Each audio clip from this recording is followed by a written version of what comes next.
Children, we are learning the lesson, the Chinese statue.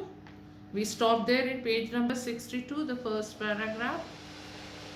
And he was revealing, Sir Alexander was revealing his love and knowledge of the Ming dynasty through his expression to that craftsman.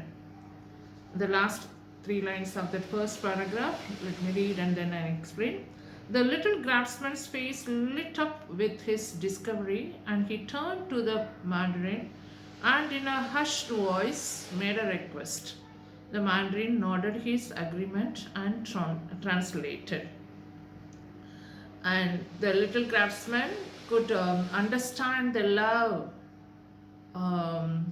towards the Ming dynasty in the hearts of the minister, Sir Alexander, and he was telling something to Mandarin in a soft voice. Hushed voice means in a soft voice, and he made a request to him.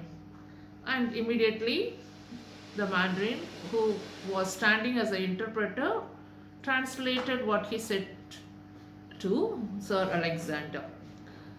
I have, Your Excellency, a piece of Ming myself that you might care to see. A statue that has been in my family for over 7 generations. This is what he said to Mandarin, and Mandarin is translated it to Sir Alexander. He wanted to show the piece of statue of Ming dynasty, and that he kept it very carefully, and he understood that Sir Alexander will also like it, and he gave on information that that statue was kept in his house or in his family for over 7 generations. So many his grandparents and grandparents also kept it for long years. It is kept in his family. I should be honored, said the minister. So Sir Alexander accepted his request. Yes, I'll be honored to see that. It is I who would be honored, Your Excellency, said the little man, who thereupon scampered out of the back door, nearly falling over a stray dog and on to an old peasant house a few yards behind the workshop. So, answering to the minister, he said, No, sir, I'll be honored to show you that masterpiece to you. And immediately, when he said that, yes, I am honored, immediately he wanted to bring it. So, it was not kept in that workshop. So, he was going out of that place, that means going out of the back door of that place where the minister and Mandarin is standing. They are standing there. So, he is going out and crossing the street, and he was in a rush to go, so he was falling on a stray dog and on and on. Then he reached one place a few yards behind the workshop, little far away from that workshop. The minister and the Mandarin remained in the back room, for Sir Alexander knew the old man would never have considered inviting an honored guest into his humble home until they had known each other for many years, and only then after he had been invited to Alexander's home first. So, while he was standing there in that small workshop, he was thinking that Alexander knew very well that this is a great opportunity for him, because that man has not allowed any person or any person is in this kind of position have visited his place. A few minutes passed before the little blue figure came trotting back, pigtail bouncing up and down on his shoulders. So he was walking in such a way, trotting, and his pigtail was just bouncing on his shoulder, and he was in blue dress. So a little man in blue figure it is given. He was now clinging on to something that from the very way he held it close to his chest had to be a treasure. So while he was coming, he was carrying the statue and he was just holding it near his chest, and the way he was holding it and how he has held the statue on his chest shows that it is a great treasure. The craftsman passed the piece over for the minister to study. So when he reached there, he gave it to the minister. So Alexander's mouth opened wide and he could not hide his excitement. The little statue, no more than 6 inches in height, was of the Emperor Kung and as fine an example of Ming as the minister had seen. When he got it, his mouth opened wide. He was wondered to see that. He was so excited and he was full of excitement to know about it, and he could not hide his excitement. He revealed his how what a wonderful piece it is.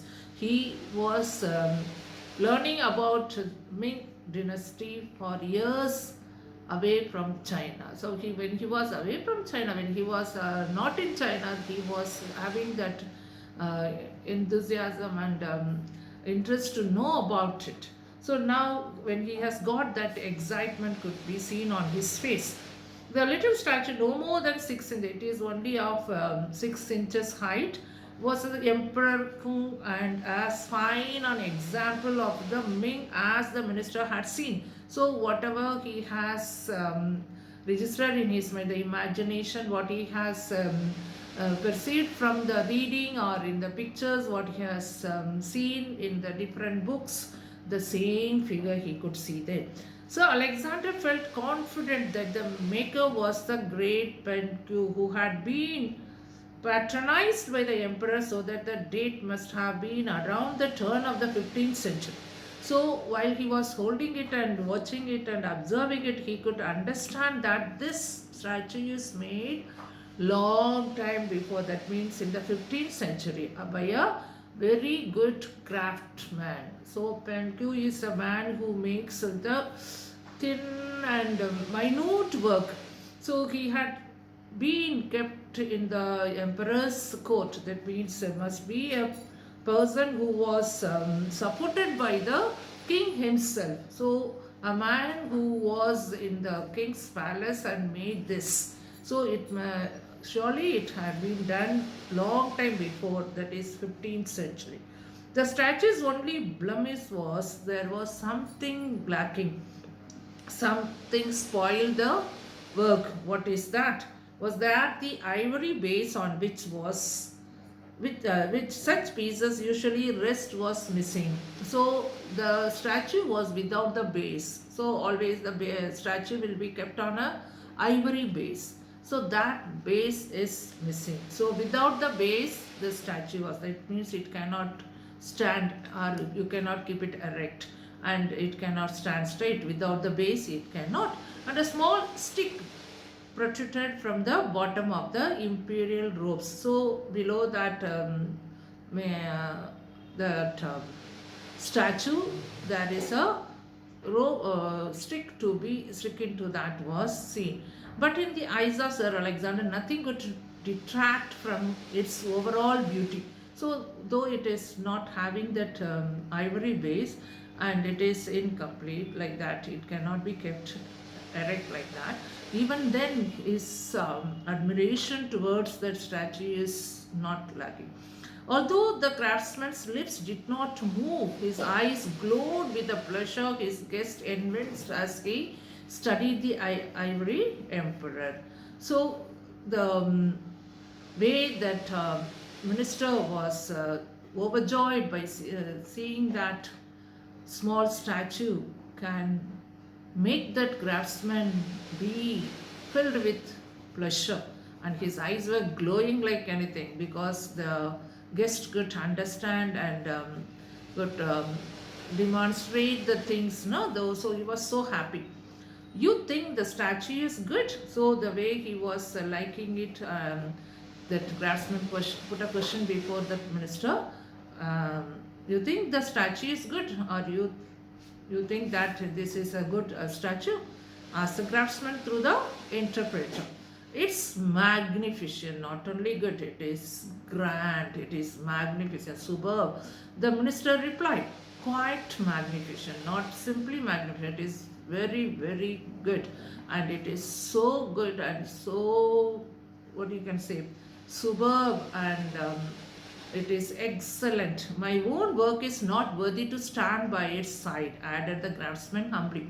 So he accepted that this is made by the talented, and man who made it was a great man than me. So I'm not at all worthy to stand before him. My work is nothing before this work. He humbled himself and said to the minister, no, no, said the minister, though in truth the little craftsman knew the great man was only being kind, for Sir Alexander was holding the ivory statue in a way that already showed the same love as the old man had for the piece. So he was keep holding that, and he said that no, no, no, no, it is not at all like that, and he liked it. The minister smiled down at the craftsman as he handed back the emperor hung, and then he uttered perhaps the only undiplomatic words he had ever spoken in 35 years of serving his queen and country. So here, because of his love towards that statue, he uttered some words that is, what he says, that it is undiplomatic, which is not at all to be said by a man who is in that position. So how I wish the peace was mine. That was the words which he uttered, which should not be uttered by a man who is in that position. That means a government servant should not say. So how I wish the peace was mine. So he wanted to have it of his own. So Sir Alexander regretted voicing his thoughts. Immediately he heard the Mandarin translated them, because he knew only too well the old Chinese tradition that if an honored guest requests something, the giver will grow in the eyes of his fellow man by parting with it. So that he said that it is kept in our family for 7 generations. Such a possession one man wanting for himself is not correct. So wanting the possession of someone's, of his own, so it is like snatching the property. So here when he said these words, he regretted for that. Why did I say that? It should not be. The thought immediately came as words. So he felt very bad for that. Oh, I should not have said these words. So I did a wrong. When he was keep thinking that, before he said to other words, the translator translated it to the craftsman, because the translator knew very well that is the Chinese tradition. What is the tradition? If anyone wanted, or any guest request anything to be his own, he should ready to depart it. So he should ready to give it to him. So whatever the precious thing it can be. So if a guest or an honored person is wanting it for him, he should ready to give it to him, give up that. So that is the tradition of the Chinese people. So again and again the Chinese tradition and culture is introduced in between. So here again one more tradition is mentioned. So the question can be asked, what are the tradition and culture is mentioned in this story? What are the tradition and cultures you are come to know through this story of China, through this story? So you have to pick up all the things and make a separate essay for that. So you should know and understand these other things to how to explain it in your answer. So a sad look came over the face of the little old craftsman as he handed back the figure to the minister. So already he said it is our possession for 7 generations. So he was so sad to leave it. No, no, I was only joking, said Sir Alexander, quickly trying to return the piece to its owner. The minister could understand that the man was having hesitation to depart that or give that piece to Sir Alexander. So immediately he said, "Ma'am, just I'm joking. No, no, you don't give it to me. Keep it with you." Like that he was telling. You would dishonor my humble home if you did not take the emperor, your excellency. So, if you are not taking it as you set your wish, and I am not fulfilling your wish, means it is a dishonor to me, to my family. So, please, my excellency, my minister, please take it. The old man said anxiously, and the Mandarin gravely nodded his agreement. So, the Mandarin had to gravely with sad, because which is not to be uttered is uttered by Sir Alexander, and which is difficult time for both of them, but as the culture and the tradition says, they have to follow it, so they obey to the tradition and they abide to the tradition, and he accepted, and the thing was in his hand now. So the minister remained silent for some time. I have dishonored my own home, sir, he replied, and looked towards the Mandarin, who remained inscrutable, difficulty to interpret. So he was also saying that I have put myself, or I have brought shame to my own family also. So he also felt bad for that, and the interpreter could not interpret it. So there we stop it, and let us continue it in the next class.